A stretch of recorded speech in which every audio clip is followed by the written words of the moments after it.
দর্শক, রাজধানীর গুলশানে আছেন আমাদের বিশেষ প্রতিনিধি ইমরুল কায়েস। এবার যুক্ত হচ্ছি তার সাথে। কায়েস, সকাল থেকেই বিভিন্ন নির্বাচনী এলাকা আপনি ঘুরে দেখছেন, আমাদের জানাচ্ছেন এই মুহূর্তে ডিপ্লোম্যাটিক জোনের কি অবস্থা দেখছেন? আমরা জানি যে আইন শৃঙ্খলার সর্বোচ্চ সতর্ক অবস্থায় আছেন, আমাদের জানাবেন বিস্তারিত। আপনি ঠিকই বলেছেন যে আমি ঘুরতে ঘুরতে এখন কূটনৈতিক পাড়া হিসেবে খ্যাত বারিধারা এলাকায় এসেছি এবং এখানকার যে অবস্থা সেটি দেখার চেষ্টা করছি, অর্থাৎ এখানে কি অবস্থা বিরাজ করছে। আপনাকে জানিয়ে রাখি যে আমাদের আগামীকাল যে জাতীয় নির্বাচনটি অনুষ্ঠিত হতে যাচ্ছে, যে গণভোট অনুষ্ঠিত হতে যাচ্ছে, এটি শুধু আমাদের দেশের জন্যই অর্থাৎ আভ্যন্তরীণভাবে গুরুত্বপূর্ণ নয়, এটি আমাদের বিদেশি বন্ধুদের জন্য গুরুত্বপূর্ণ। অর্থাৎ সহযোগী যে সমস্ত রাষ্ট্র রয়েছে, যে সমস্ত দেশ রয়েছে, তাদের যে ডিপ্লোম্যাটিক মিশন রয়েছে বাংলাদেশের সাথে যে সমস্ত দেশের কূটনৈতিক সম্পর্ক রয়েছে তাদের কাছেও কিন্তু গুরুত্বপূর্ণ এবং তারাও কিন্তু এটি পর্যবেক্ষণ করছেন যে নির্বাচনটি কেমন হচ্ছে বা নির্বাচনটি শান্তিপূর্ণভাবে যাতে হয়, গ্রহণযোগ্য যাতে সবার কাছে হয়, সেটি কিন্তু তারা আশা করছেন। তো সে কারণেই তারা কেমন আছে, অর্থাৎ ডিপ্লোম্যাটিক মিশনে যারা রয়েছেন, বাংলাদেশে যে সমস্ত দূতাবাস রয়েছে সেই দূতাবাসগুলোতে যারা রয়েছেন তাদের অবস্থা কিংবা তাদের নিরাপত্তার জন্য কী ধরনের ব্যবস্থা নেওয়া হচ্ছে সেটি দেখার জন্য মূলত আমি এই বারিধারা এলাকায় এসেছি। তো আপনাকে জানিয়ে রাখি যে কূটনৈতিক পাড়ায় সাধারণত সবসময়ই মোটামুটি নিরাপত্তা ব্যবস্থা জোরদার থাকে, অর্থাৎ বারিধারা এলাকার যে প্রবেশ পথ রয়েছে এবং বের হওয়ার যে পথ রয়েছে সে সমস্ত জায়গায় নিরাপত্তা চৌকি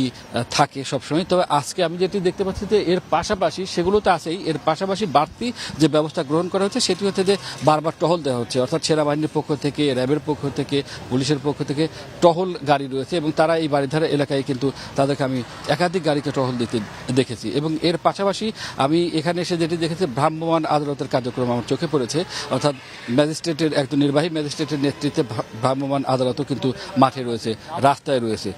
অর্থাৎ তারা যে সরকারের পক্ষ থেকে যে বিষয়টি গ্রহণ করা হচ্ছে সেটা হচ্ছে একদম নিশ্চিদ্র নিরাপত্তার চাদরে ঢেকে ফেলা হয়েছে পুরো রাজধানী সহ বিভিন্ন এলাকা, যাতে মানুষ শান্তিপূর্ণভাবে তাদের ভোট কার্যক্রম সম্পন্ন করতে পারে, কোনো ধরনের বাধা বিপত্তির সম্মুখীন না হয়। কারণ আপনি জানেন যে অনলাইন সব বিভিন্ন জায়গায় নানা ধরনের প্রচারণা ছিল এই ভোটটি যাতে সুষ্ঠুভাবে না হয়, সুন্দরভাবে না হয়, যেটি আমাদের বিদেশি বন্ধুদের অন্যতম চাওয়া যে ভোট যেন সুষ্ঠু সুন্দরভাবে হয়।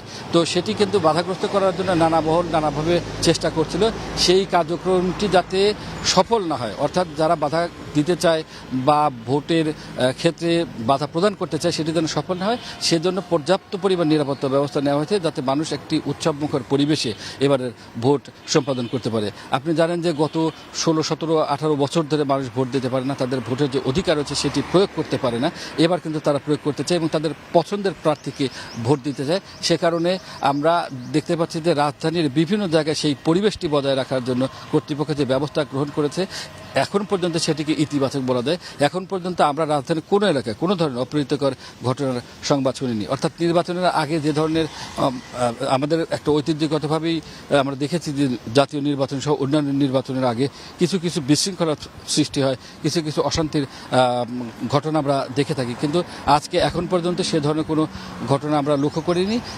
দোকানপাট মোটামুটি যা খোলা আছে, অর্থাৎ বেশিরভাগই বন্ধ, তবে দু একটা যা খোলা আছে সেখানে মানুষজন যারা আছেন, যারা নিজের মধ্যে আড্ডা দিচ্ছেন, তারা কিন্তু এই ভোটের কথাই বলছেন এবং ভোট যে উৎসবমুখর পরিবেশে তারা দিতে যাচ্ছেন সেটিই বোঝা যাচ্ছে। তো এ কথাটি নির্দ্বিধায় ফারহানা বলা যায় যে বাংলাদেশের মানুষ যেরকম শান্তিপূর্ণ পরিবেশ চায়, বিদেশিরাও কিন্তু সে ধরনের শান্তিপূর্ণ পরিবেশ চায় এবং সেই পরিবেশটি বজায় রাখার জন্যই কূটনৈতিক এলাকাসহ রাজধানীর কূটনৈতিক পাড়া খ্যাত বারিধারা এলাকাসহ সব এলাকায় পর্যাপ্ত ধরনের ব্যবস্থা নেওয়া হয়েছে। তো মোটামুটি এই ছিল রাজধানীর অবস্থা। ধন্যবাদ আপনাকে। গুলশান ডিপ্লোম্যাটিক জোন থেকে জানাচ্ছিলেন সহকর্মী কায়েস।